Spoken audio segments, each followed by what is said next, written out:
Destaque no Panorama CBN, o quarto dia de conflito entre Irã, Estados Unidos e Israel.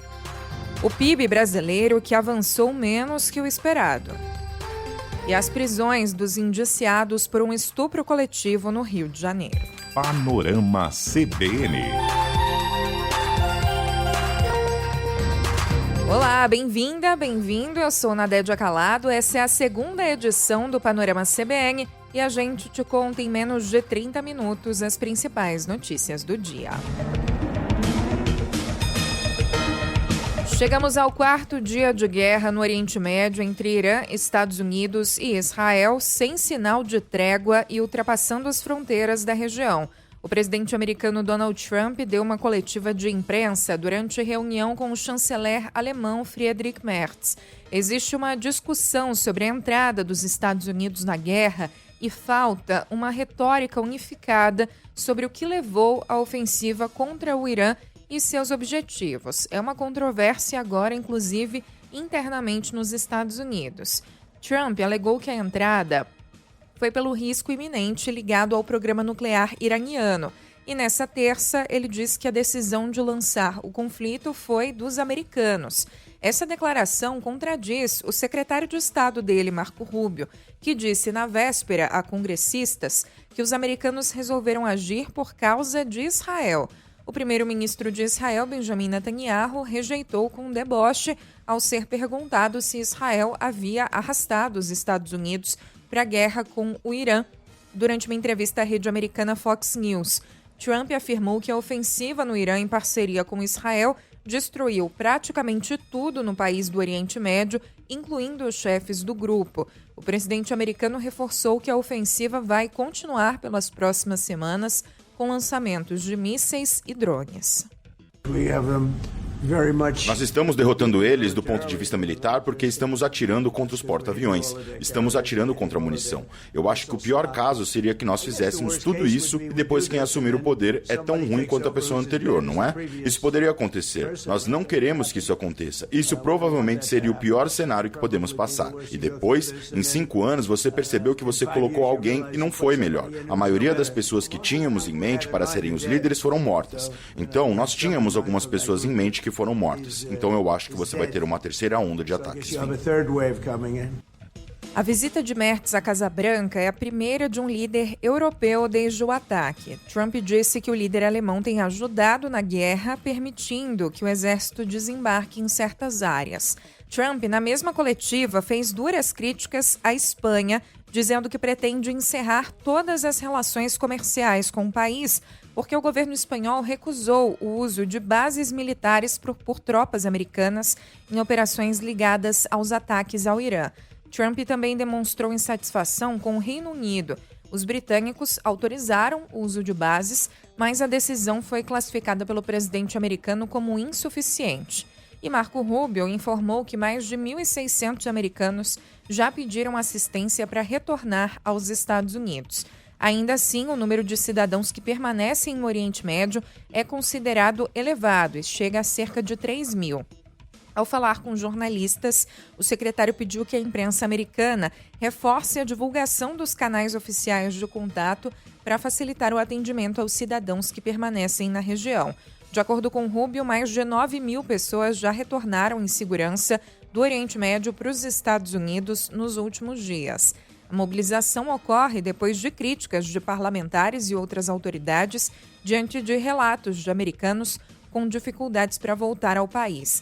Nas redes sociais, senadores e deputados dos dois partidos questionaram o fato de o governo do presidente Trump ter orientado a saída de cidadãos de 14 países sem, segundo eles, oferecer apoio suficiente para o retorno.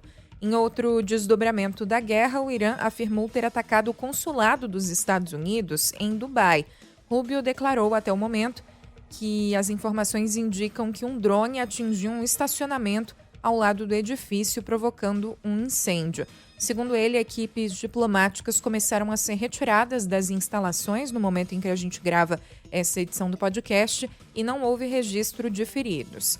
Falando do dia de conflitos, o Estreito de Hormuz permanece fechado há mais de 24 horas. Ao menos 40 navios petroleiros, com cerca de 2 milhões de barris cada, estão parados no Golfo Pérsico, nessa rota por onde passa cerca de 20% da produção mundial de petróleo. Se o impacto da guerra no mercado financeiro foi modesto na segunda-feira, ele veio com tudo nessa terça, com a sensação de que caiu a ficha. O mercado global viveu um dia de pânico, o petróleo seguiu disparando, até desacelerou no fim do dia, mas já chegou a 14% desde a última sexta-feira, e o ouro, que subiu 3% na segunda, agora caiu na mesma medida. Antes do conflito, já estavam distantes as perspectivas de cortes de juros nos Estados Unidos, agora, então, estão fora de questão. E no Brasil, a queda da Selic pode nem acontecer também, lembrando que faltam 15 dias para a reunião do Copom. A Bolsa de Valores de São Paulo fechou o dia em forte queda de 3,28% aos 183.104 pontos, acompanhando a queda generalizada dos mercados globais. O dólar comercial fechou em alta de 1,91%, cotado a R$ 5,26. O euro fechou em R$ 6,11, elevação de 1,05%. A economia brasileira cresceu 2,3% em 2025, o menor avanço desde a pandemia. O resultado representa desaceleração em relação aos 3,4% registrados em 2024. Em valores nominais, o PIB chegou a 12,7 trilhões de reais. Na comparação com o terceiro trimestre de 2025, a alta foi de 0,1%. Os dados foram divulgados pelo IBGE nesta terça. Com o resultado, o Brasil saiu da lista das 10 maiores economias do mundo, ficando em 11º lugar. A coordenadora de contas nacionais do IBGE, Rebeca Palles, atribui a desaceleração principalmente aos juros elevados que reduziram o consumo das famílias.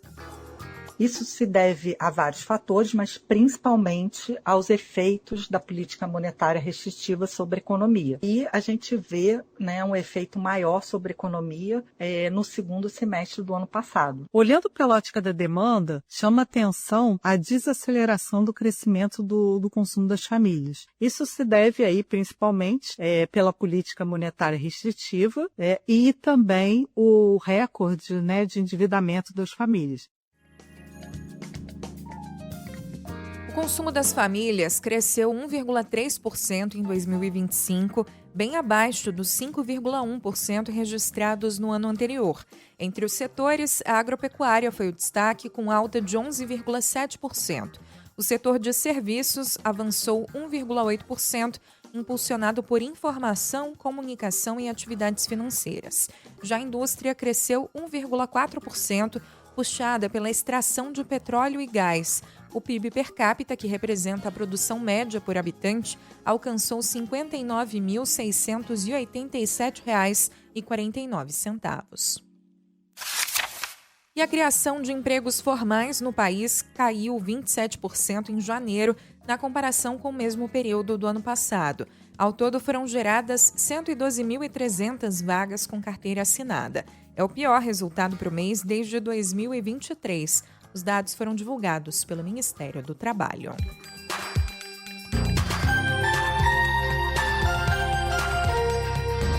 O presidente do Senado, Davi Alcolumbre, rejeitou o pedido da base do governo de anular a quebra de sigilo de Fábio Luiz Lula da Silva, o Lulinha, filho do presidente Lula. A quebra foi aprovada, lembrando, pela CPMI do INSS, mas a situação argumentava que a contagem de votos foi incorreta e aí deu uma confusão na sessão, até com agressão, a gente falou aqui no Panorama. Alcolumbre diz que não se trata de um caso de desrespeito ao regimento ou à Constituição e que, por isso, não cabe intervenção da presidência. Ele afirmou que a confirmação da votação foi embasada pela Advocacia do Senado, técnicos da Casa e imagens, endossando, então, a afirmação do presidente da CPMI, senador Carlos Viana, segundo o qual havia 31 presentes na comissão, possibilitando a aprovação da quebra, mesmo que tivesse 14 governistas contrários. O quórum de presença no momento, registrado pela advocacia e pela Secretaria-Geral da Mesa, mostrava no painel e verificado na votação anterior, era de 31 parlamentares. A maioria. Desta forma, ainda que se considere que o presidente da CPMI se equivocou na contagem daqueles que se levantaram contra os requerimentos, o número de votantes contrários demonstrado pelos autores não seria suficiente para ganhar a deliberação. Lembrando que depois que a quebra foi aprovada pela CPMI, veio à tona que o ministro do STF, André Mendonça, já tinha aprovado a quebra do sigilo de Lulinha a pedido da Polícia Federal. Ou seja, na verdade mesmo, não fazia diferença nenhuma anular ou não essa votação. A política tem dessas. O deputado Rogério Correia, do PT, protocolou um requerimento de convocação do deputado Nicolas Ferreira para prestar esclarecimentos na CPMI do INSS. O documento foi apresentado nesta terça e pede ainda a quebra dos sigilos do parlamentar depois da divulgação de que Nicolas usou um jatinho do dono do Master, Daniel Vorcaro, na campanha eleitoral de 2022. O caso foi revelado pela colunista do jornal Globo e comentarista da CBN, Malu Gaspar. A aeronave, que pertence a Vorcaro, foi usada nos deslocamentos da caravana Juventude pelo Brasil, liderada por Nicolas e o pastor Guilherme Batista, ligado à Igreja Lagoinha, para buscar votos em regiões onde Lula teve maioria no primeiro turno e tentar reverter o resultado na reta final da disputa. Nicolas aparece inclusive em uma foto nas redes sociais diante do jatinho, que voou para todas as capitais do Nordeste durante a caravana pró-Bolsonaro. Como não foram eventos oficiais de campanha, os gastos não precisavam ser declarados ao TSE. O uso da aeronave por Nicolas tem mobilizado aliados do governo nas redes sociais. A ministra de Relações Institucionais, Gleisi Hoffmann, por exemplo, ironizou o deputado e disse que a oposição quer jogar no colo do governo o escândalo do Master. Ela afirmou ainda que foi o presidente do Banco Central, indicado por Bolsonaro, Campos Neto, quem fechou os olhos para as falcatruas no Master. O deputado do PL confirmou que usou o avião, mas disse que na época não tinha conhecimento sobre quem era o proprietário. Ele publicou um vídeo nas redes sociais atacando o governo e minimizando o caso. Eu, por exemplo, faço palestras no Brasil inteiro. Imagina se eu responder por cada crime que uma outra pessoa cometeu só porque eu usei o avião dela para poder ir fazer algo. Pensa. E naquele momento não tinha o porquê de eu simplesmente chegar e investigar a empresa ou quem está pagando, porque no fim das contas ele não estava sendo exposto como uma pessoa investigada. Ele operava normalmente, investia em clubes, em empresas, em eventos. Ele disse ainda que a presença no voo se deu exclusivamente em razão do convite para a agenda de campanha, sem qualquer vínculo pessoal, comercial ou institucional com o dono da aeronave. 100 entidades que representam a indústria, o comércio, o agronegócio e o setor de serviços assinaram um manifesto contra o fim da escala 6x1, pedindo o debate da jornada de trabalho no Brasil. O documento foi entregue ao presidente do Congresso, Davi Alcolumbre, depois de uma reunião da Coalizão das Frentes Produtivas. Nele, as entidades empresariais e confederações nacionais defendem que a mudança na carga horária precisa estar ligada ao aumento da produtividade do país. O setor produtivo pede que as novas regras respeitem as diferenças de cada área e sejam definidas por meio de negociações coletivas. O presidente da Confederação Nacional da Indústria, Ricardo Alban, diz que não aceita a disputa de narrativas de nós contra eles. Negou fugir do debate e diz que seria melhor deixar a discussão para o próximo ano, sem o que ele chamou de pressão do processo eleitoral. Sabemos que as contas elas precisam ser pagas. Não podemos fazer as coisas de forma assodada por uma questão única e exclusivamente eleitoral. Nenhum setor produtivo está querendo sair da discussão. É que nós não podemos transformar isso em nós e eles. Nós já temos muita divergência nesse país e não vamos alimentar essas narrativas de capital do trabalho. O grupo afirma que melhorar a qualidade de vida do trabalhador é legítimo, mas cobra que a discussão considere os impactos na economia. e alerta que reduzir o limite de horas trabalhadas pode aumentar os custos das empresas, gerar desemprego e repassar a conta para o consumidor, encarecendo alimentos, remédios e transportes. É o que diz uma pesquisa do economista José Pastore, apresentada no encontro. Para ele, o trabalhador vai ser o mais prejudicado, uma vez que as empresas de pequeno e médio porte vão ser as mais afetadas com o aumento de gastos. Muitos países têm uma jornada de trabalho praticada, na prática mesmo, muito curtas. 34 horas, 35, até menos, né? Agora, para eles chegarem nisso, eles tiveram que modernizar muito, tiveram que crescer muito. Depois de crescer, é que eles puderam se dar o luxo de, digamos assim, descansar mais, né? O fim da jornada 6x1 se tornou uma das principais bandeiras do governo Lula. Um dos autores da proposta, Reginaldo Lopes, do PT de Minas Gerais, disse à CBN que trabalha para colocar a proposta em votação na Semana do Trabalhador, em maio. Mas partidos da oposição pressionam o presidente da Câmara, Hugo Mota, e querem adiar o debate para depois das eleições. Ministros do governo Lula e parlamentares participaram de uma reunião para traçar estratégias para a aprovação da PEC da Segurança Pública. A votação do projeto, que é uma das principais apostas do governo federal, está prevista para amanhã. A ministra das Relações Institucionais, Gleisi Hoffmann, o ministro da Justiça, Wellington César Lima e Silva, participaram do encontro.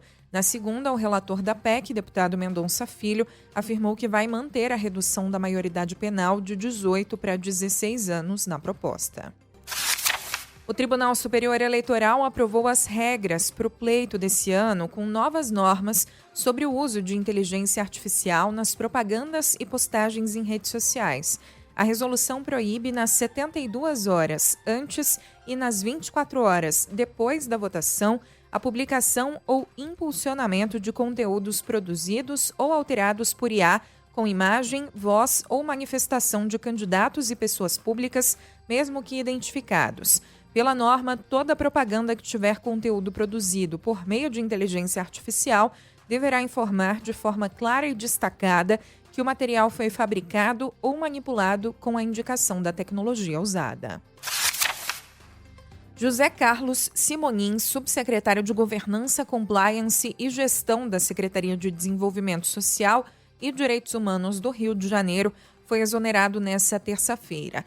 Ele é pai de Vitor Hugo Oliveira Simonin, de 18 anos, um dos 4 acusados de participar do estupro coletivo de uma jovem de 17 anos em Copacabana. Também nesta terça, 2 envolvidos foram presos. Matheus Veríssimo Zoel Martins e João Gabriel Xavier Bertô se entregaram à polícia acompanhados dos advogados de defesa. Eles ficaram em silêncio na delegacia e foram encaminhados para o sistema prisional. Seguem foragidos Bruno Felipe dos Santos Alegrete, de 18 anos, e Vitor Hugo. O delegado Ângelo Lages, responsável pelo caso, diz que espera que eles se entreguem nessa quarta. Mas a gente vai usar todas as técnicas que a gente tiver disponíveis e a gente pensa aí, de repente, numa quebra telemática para ver se a gente consegue achar alguma coisa nas nuvens, né? Caso o crime tenha sido gravado. Inclusive, a mãe, que já esteve aqui, relatou que a filha teria sido gravada. Isso foi uma forma de intimidação para que ela não fizesse o registro de ocorrência. Por isso talvez esse lapso temporal todo, né? O crime em 23, somente agora em 26, depois que ela viu essa reportagem, que ela teria tomado coragem de vir denunciá-los. Os 4 maiores de idade indiciados viraram réus. Eles chegaram a recorrer para tentar suspender a prisão. O desembargador Luiz Noronha Dantas, no entanto, negou o pedido de habeas corpus. O estupro teria acontecido na noite de 31 de janeiro, em um apartamento em Copacabana, na zona sul do Rio, de um familiar de um dos indiciados. Se condenados, os suspeitos podem cumprir pena de até 20 anos de reclusão. E um caso teve ainda outro desdobramento. Você ouviu o delegado falando sobre esse caso. Uma segunda jovem procurou a polícia e denunciou que também foi vítima de pelo menos 3 dos envolvidos no estupro coletivo.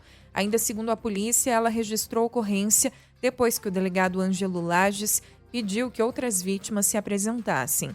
A jovem afirmou que foi atacada há 3 anos, quando tinha 14 anos de idade. Segundo o relato, a dinâmica é semelhante à do caso mais recente. Ela disse que mantinha um relacionamento com o menor investigado e que foi convidada por ele para ir ao apartamento de Matheus, que na época tinha 17 anos. A adolescente contou que foi levada de carro por aplicativo até o imóvel, onde teria sido coagida a entrar. No interior da residência, afirmou ter sido forçada a manter relações sexuais com Matheus e outros 2 rapazes que também eram menores. O laudo sobre a morte da policial militar Gisele Alves Santana, em São Paulo, indica que o tiro que a matou foi dado com a arma encostada no lado direito do crânio dela. Segundo a TV Globo, a Polícia Civil avalia a possibilidade de pedir exumação do corpo para uma nova perícia. O laudo foi concluído nesta segunda, quando os agentes fizeram a reconstituição da morte de Gisele. Ela era esposa do tenente-coronel da PM, Geraldo Leite Rosa Neto. Segundo a família, os dois viviam um relacionamento abusivo e tumultuado. Segundo a versão dele, a policial teria atirado contra a própria cabeça. As investigações não identificaram vestígios de pólvora nas mãos dele, nem nas de Gisele. Um médico foi condenado a 6 anos de prisão por cobrar valores de pacientes para antecipar cirurgias ortopédicas realizadas pelo SUS. Adilson Cleto, do Paraná, foi sentenciado por 7 casos de corrupção passiva entre 2014 e 2015. As cobranças eram feitas no consultório particular do médico, que em troca prometia antecipar cirurgias de pacientes que aguardavam na fila do SUS. Além da pena de prisão, a Justiça determinou o pagamento de 27 salários mínimos. Ainda cabe recurso e o médico pode recorrer em liberdade. O SUS vai passar a oferecer teleatendimento em saúde mental para pessoas com problemas relacionados a jogos de apostas. A expectativa inicial é atender até 600 pacientes por mês, com possibilidade de ampliação para 1.000 atendimentos mensais. Atendimento voltado para quem tem problemas com apostas, vício em apostas, pessoas maiores de 18 anos e também familiares e integrantes da rede de apoio. O cadastro pode ser feito 24 horas por dia, em ambiente seguro, por meio do aplicativo Meu SUS Digital. As consultas são realizadas por vídeo, duram em média 45 minutos e podem chegar a 13 encontros por paciente. A equipe é multiprofissional, formada por psicólogos e terapeutas ocupacionais, com apoio de psiquiatra quando necessário. A iniciativa é resultado de uma parceria com o Hospital Sírio-Libanês e conta com investimento de 2,5 milhões do Ministério da Saúde. Quase 8.000 atendimentos relacionados a transtornos associados ao jogo foram registrados no SUS nos últimos 3 anos. O número é considerado baixo diante da dimensão do problema, já que muitos apostadores não procuram ajuda por vergonha, medo de julgamento ou dificuldade de reconhecer a dependência. As apostas foram autorizadas no Brasil em 2018, durante o governo de Jair Bolsonaro, mas a regulamentação do setor foi concluída só em 2023 e a cobrança mais ampla de impostos passou a valer em 2025. Através da regulamentação, mais de 25.000 bets clandestinas foram excluídas, apesar do universo de sites eletrônicos ser maior, segundo o setor. O Brasil pretende levar o tema para debate na próxima Assembleia da Organização Mundial da Saúde, prevista para maio.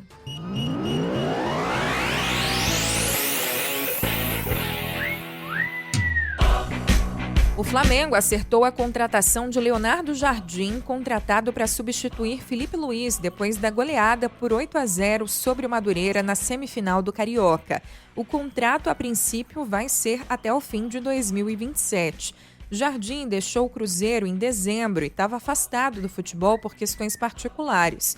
Os cruzeirenses não gostaram nada, afinal ele tinha contrato até 2026, saiu do clube alegando cuidados com a família e a saúde mental e acionou uma cláusula conseguindo romper o contrato sem problemas.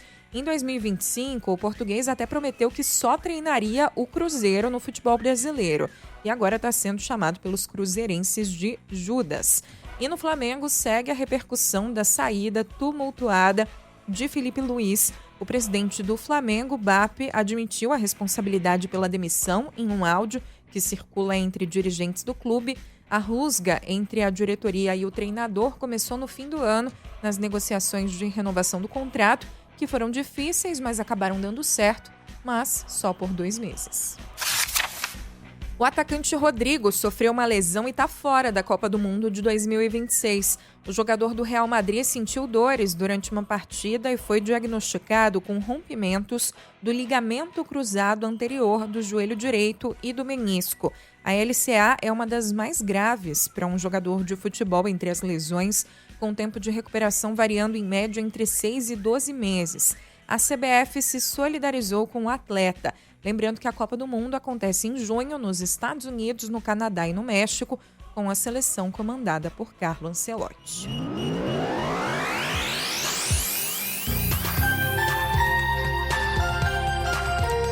E assim a gente vai se despedindo, porque acabaram as férias do nosso titular, Leandro Gouveia, e ele estará de volta aqui ao podcast nessa quarta-feira. Foi muito bom estar com vocês. Obrigada pela acolhida, pela companhia, pelas mensagens. Não deixe, aliás, de dar as boas-vindas para o Leandro pelos canais que você já conhece. Assim a gente vai encerrando essa edição. O roteiro e a produção foram feitos por mim, Nadédia Calado. A edição e a sonorização foram do Daniel Mesquita. E você acompanha também a edição da manhã do Panorama, sempre às 7 nas plataformas, com a apresentação da Bianca Santos. Até a próxima!